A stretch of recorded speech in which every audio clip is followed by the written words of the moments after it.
We got another quick respiratory video. Don't be alarmed. This is not a demented candy or anything like that. This is actually a model of alveoli, and if you get a good look at this, you can see where these are the tops of 5 different alveoli here.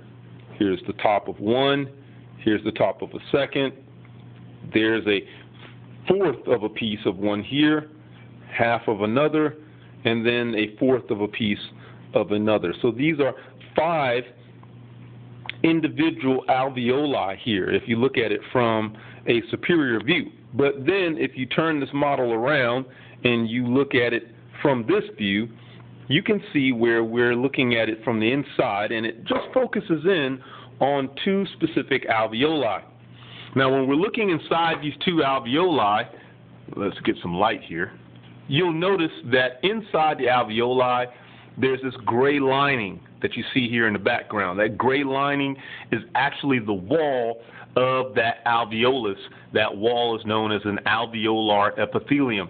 Alveolar epithelium is very, very thin. It's more thin than the average simple squamous epithelium. The reason why it's so thin is because we want oxygen and carbon dioxide to freely diffuse across this wall. As a matter of fact, when you look very closely, you can see this capillary wall here, and I'm fuzzing up here just a bit. But if you look real close, you can see the wall of that capillary there. That is a pulmonary capillary. And the wall of that capillary is known as a capillary endothelium. So the wall of the capillary endothelium, plus the wall of the alveolus, which is known as the alveolar epithelium, both of those put together make your respiratory membrane. That respiratory membrane made up of 2 layers of simple squamous epithelium, both of which are extremely thin.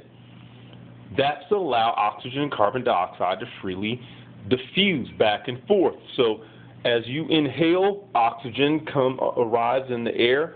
That's first arriving here in this alveolus. The oxygen is going to diffuse out of the alveolus across both of these walls and into the blood that's flowing through these pulmonary capillaries. Meanwhile, the pulmonary capillaries showed up with blood full of carbon dioxide, and the carbon dioxide is going to diffuse out of the blood and into the alveolus. Remember, one of the rules of gas is this, that gases tend to like, especially air, they like to go from a location of high pressure to a location of low pressure. That's why when you pop the top on a soda, carbon dioxide leaves your drink and goes out of the bottle instead of carbon dioxide in the air in your room going into your bottle. All of these red structures, of course, are pulmonary capillaries, and if we go back inside of the alveolus, we can see a hole over here. This is a hole known as the pore of Kohn. This is to make sure that none of these alveoli ever overinflate and then pop. So that hole is, of course, attached to another alveolus on the other side, and that way air is evenly distributed amongst all the alveoli in an alveolar sac. Also, you see the little dots over there. These aren't stains or where you may have wiped your nose while you were studying this model. Instead, these things are septal cells. And septal cells, what they do is they create a substance known as surfactant.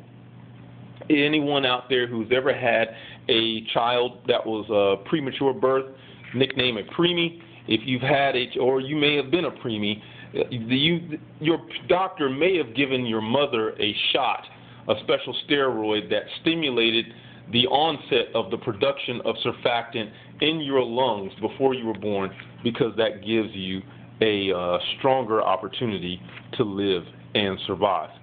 One more thing, if you flip this model around,